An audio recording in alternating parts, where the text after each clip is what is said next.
رزق میں برکت کے لیے ایک شاندار وظیفہ۔ آج ہر بندہ پریشان ہے روزی کی وجہ سے کہ گھر میں تنگ دستی ہے، گھر میں فاقے ہیں، بچوں کو روزی دینے کے لیے پیسہ کوئی نہیں پاس، ہر بندہ روزی کی وجہ سے پریشان ہے۔ میرے مصطفیٰ جان رحمت علیہ الصلوۃ والسلام نے ارشاد فرمایا کہ جو شخص چاہتا ہو کہ اس کے گھر میں خیر و برکت ہو تو فرمایا کہ وہ گھر میں داخل ہوتے وقت فرمایا 3 کام ضرور کرے۔ عرض کی یا رسول اللہ وہ کون سے 3 کام ہیں؟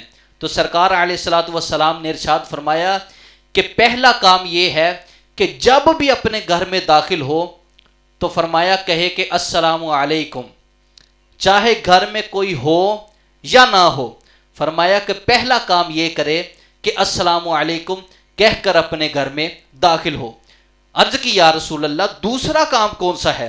تو سرکار نے فرمایا دوسرا کام یہ ہے کہ پھر سلام پیش کرنے کے بعد میرے اوپر درود و سلام پڑھو، السلام علیکہ ایھا النبی ورحمۃ اللہ وبرکاتہ۔ عرض کی یا رسول اللہ تیسرا کام کون سا ہے؟ تو سرکار نے فرمایا کہ 1 مرتبہ سورۃ الاخلاص یعنی قل ھو اللہ احد اللہ الصمد لم یلد ولم یولد ولم یکن لہ کفوا احد، فرمایا کہ 1 مرتبہ یہ پڑھو۔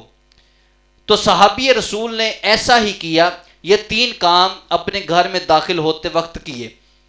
چند دن بعد وہی صحابی بارگاہ رسالت میں حاضر ہوئے، حاضر ہو کر عرض کی یا رسول اللہ آپ نے جو 3 کام مجھے ارشاد فرمائے تھے وہ میں نے کیے ہیں، اللہ نے میرے رزق میں اتنی برکت دی ہے، اتنی وسعت دی ہے، اتنی رزق میں کشادگی دی ہے کہ میں اکیلا ہی نہیں، فرمایا کہ میرے ہمسائے بھی، میرا رشتہ دار بھی فرمایا کہ میرے اس مال سے نفع حاصل کر رہے ہیں۔ تو اللہ ہمیں سرکار کے فرامین پر عمل کرنے کی توفیق عطا فرمائے اور گھر میں داخل ہوتے وقت یہ 3 کام ضرور کیا کریں۔